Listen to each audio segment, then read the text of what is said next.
Hi, Sarah. So great to talk to you today. You write a lot of very dark stories. So I would love to know more about where that inspiration for those thrillers come from. That's a very good question. Yeah, I do. I guess I just have a very dark imagination. I read a lot across the board, news stories. I work on a cop procedural show, so I'm always scouring the news for like heinous stories. I guess that's where it comes from. And also, I grew up in the 80s. I was a little kid in the 80s and teenager in the 90s, and I was obsessed with like 80s action, movies like Alien and Terminator. And so I think that just really kind of became part of my DNA when I became a storyteller was, fast paced, jumpy, kind of suspense, thrills. I love all that stuff. It's my favorite thing to write. So that would be, yeah, where my dark imagination comes from. And Michelle, you can take the next one. Hi, Sarah. How are you? Hi, Michelle. How are you? Good. So, one thing that struck me about the movie is that I loved the evolution of Beth. Thank you. Yeah, she started off as mousy and then turned into this strong woman who kind of, in the evolution of having to fend for herself. And, being that this is the start of Women's History Month, March 1st, I was wondering if there were any inspirations for the character and, just how it all came about. Yeah. So the character in the book is called Beth. Orla in the book, and then she's called Beth because we made her American. But actually in the book, she was inspired by my best friend, who is called Nicola and who's Irish. And so, yeah, that's kind of, Nicola is a very kind of confident, outgoing, exuberant personality. But I wanted Beth to be more in the shadow of Kate.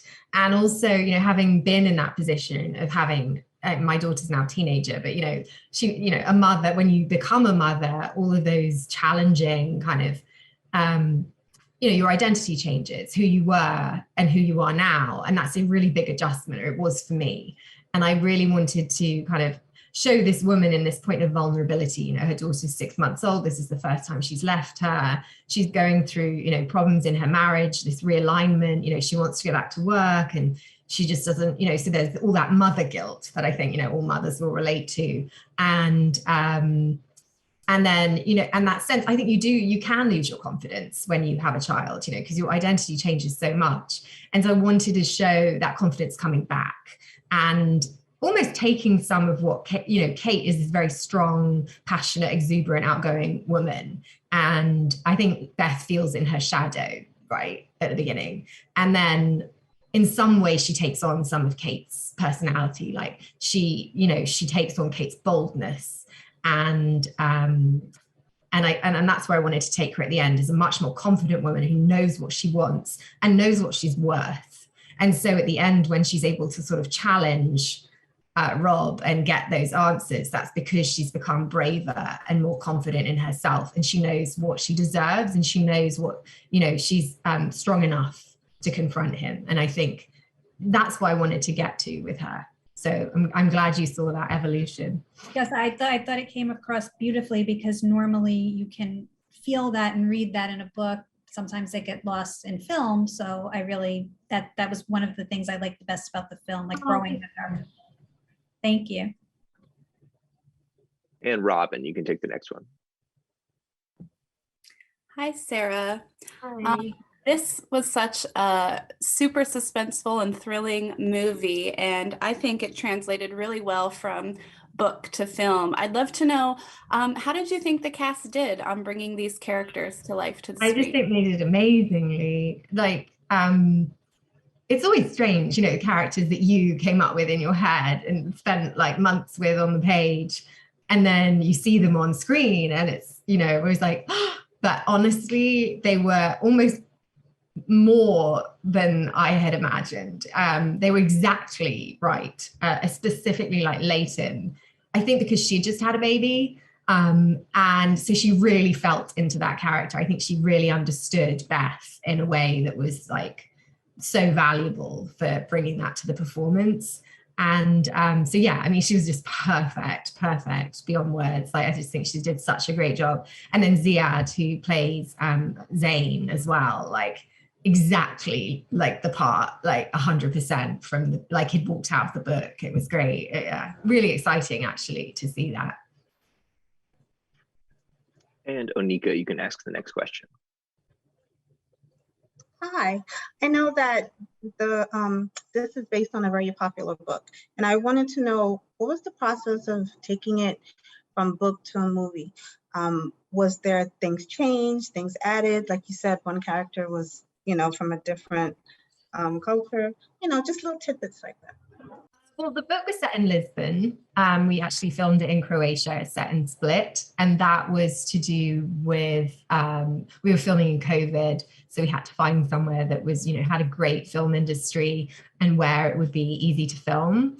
And so we ended up choosing Split. So I had to change the location, but really it has the same vibe and atmosphere of a city like Lisbon. So it was like a perfect alternative.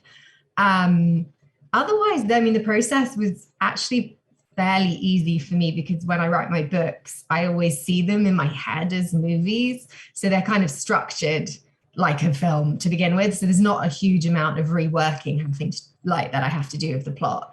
And this one, the only thing I changed was the ending. If you've read the book, you'll know it ends on more of a cliffhanger. And I felt for the movie, it was really important that I gave Beth more of a complete journey, that she got her resolution and the audience too. And back to the top with Amy. So ironically, last night when I was watching the screener, my best friend called in the middle of it to talk about planning a vacation. And I was like, this is the worst possible timing to talk about vacationing because I want to never leave my house. But I know that travel has been a very important part of your life. And how important was it to you to kind of weave that vacation from hell into this story? Yes, I have done a lot of traveling. It's actually, I started writing because we quit our jobs, my husband and I, and we went around the world with our 3-year-old. And I didn't have any means of making money. And I very naively thought, I'll write a book. And that's how I ended up becoming an author. So I actually wrote my second book on the beach in Goa. So like travel is very integral to like my writing process. I love going on vacation with my girlfriends. It's so rejuvenating and so much fun. And I think a lot of women get that. I think like we love, right, to go away with our friends for the weekend or for longer. And so I was like, every woman will get this. Every woman's been away with her best friend. Every woman will like be able to feel what it is to be in Beth's shoes. And so I think that was, part of what I enjoyed about it. And also there's something about setting a book in a different place where the character is like a fish out of water, because it's that sense of like, you don't know the language, you don't know the culture, you're in this foreign country where you don't know anyone, you don't know the rules.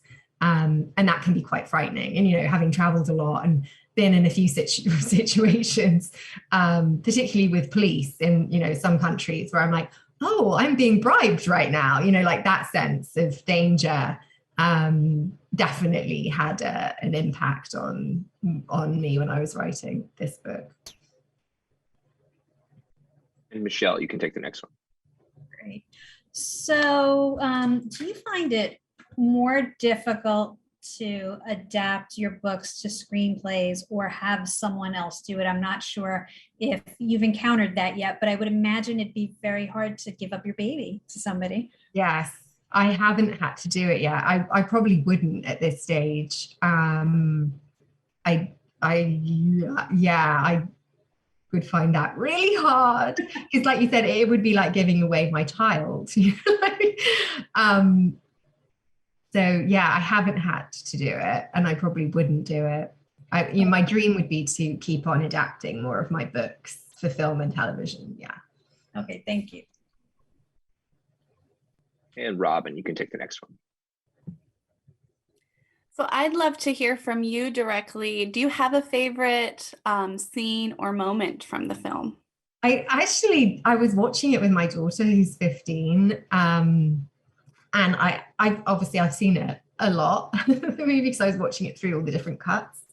And my favorite scene, I really love the scene when she's in the room with all the video cameras. I just, when you see him appear on the screen and she doesn't notice, and he's coming back. I think that it really reminds me of those 90s thrillers. We're like, get out of there, and like I think that's quite a fun sequence. When she runs. Yeah. What about you? What was your favorite bit? I had to say, so I watched also with my 17-year-old daughter, and that was the part she was literally screaming, "Leave, run away." So, and we don't really watch a lot of scary movies, so this is a good in between of it's thrilling and suspenseful, but not too scary where we couldn't sleep at last night. So. Okay, good. And Anika, you can take the next one. Sadly, Robin stole my question. Oh no. So if anyone else has an additional question, they can go ahead. Okay, I guess we go back to the top with Amy then. Well, we talked a little bit already about the process of moving from your novel to screenwriting, but I've talked to other screenwriters before. They always use the phrase "killing your darlings" when it's talking about those little things you can't make it work in the film. And I was wondering if there was anything like that for you, where you just like, oh, I want to keep this part, but it's just not going to work here. Oh, that's a good question. I actually feel like I was really fortunate, and I didn't, in this instance, have to kill my darlings. I work in television, so I'm very used to having to do that because it's very collaborative. But for this, the only thing that I feel like we lost was some of Beth's journey, and that was just like shooting schedule. There were some scenes that I thought were like really integral to her emotional journey.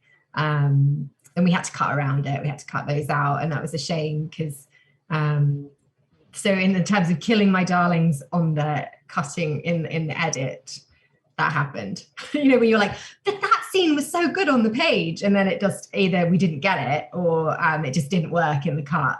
And so that was like, I was like, oh, so the scene in the video room, that was actually a lot longer. Like he goes through the house and she's watching him on the screen trying to time her exit. But we couldn't capture it all. And so, there are things like that where you're like, oh, that would have been so great. I mean, it is good, but just little things like that. But you get used to that when you're working as a screenwriter, because you don't control the movie. And Michelle, you can take the next one. So Kate, boy, is she a handful in the movie, and I'm sure in the book. Can you just give us a little more insight into the character? Maybe tell us something that we don't already know about her from the movie. Yeah, Kate's an interesting character because I didn't want people to hate her. It would be all too easy to slut shame her or whatever. And I was really, really concerned that didn't happen. And that even though she does a bad thing, she's not a bad person fully through and through. She's just Kate, Mm-hmm. And I wanted people to kind of still warm to her, even, and that's a hard thing to balance because she's so different from Beth. But I wanted to be able to see what Beth was drawn to in Kate. And I think in the book, there's a lot more of her backstory in terms of, she doesn't have a great relationship with her parents. She's sort of brought herself up, and she's dragged herself to the top of her career, and she's really successful. So there's a lot to kind of root for and like about her. And, the fact that her husband treated her really, really badly, and she kind of got out, and she's on this like rebound mission type thing. But I do think she's also trying to, in a sense, save Beth. Like, this isn't really just about her. It's about trying to convince her friend that she's worth more as well. In a kind of messed up way, she's trying to do that. Okay, thank you. And Robin, you can take the next one. Okay, so we've talked a lot about a terrible weekend away. I'd love to know if you could go anywhere for the weekend, no worries, anywhere in the world, where would you take a weekend away? Well, I actually wouldn't mind going to Split. It looks so beautiful in the film. I went there when I was 7, so I would love to go back. And I'm also going to Mallorca in May with a couple of girlfriends, which I'm really looking forward to. And I think that could end up becoming the basis of my next book, The Weekend Away too. And Anika, did you want to ask any more questions, or we can just go to someone else too if you want? No, thank you. Okay, all good.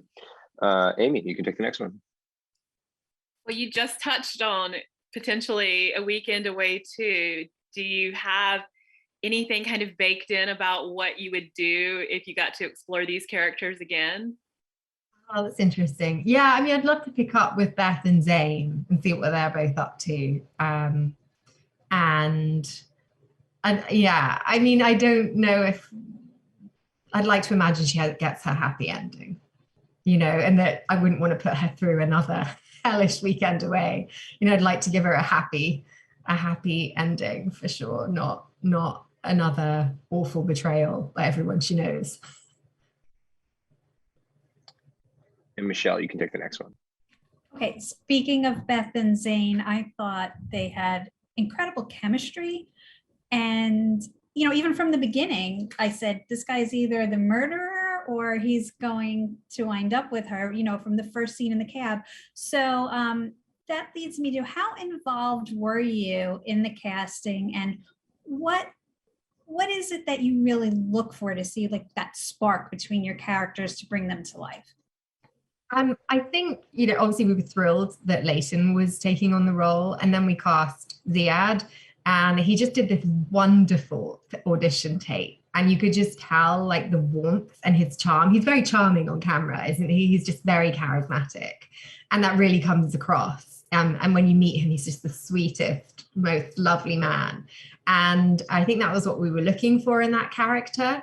And I think it works really well. Like this scene when they're having, and he says carnibe, and to describe Kate, he ad-libbed that, but it flowed so naturally, and he's just got a really lovely energy to him. So I think that worked really well. I mean, in the book, there's more of a kind of hint of romance between them, but actually in the movie, we were more interested in just keeping that as a really like lovely friendship.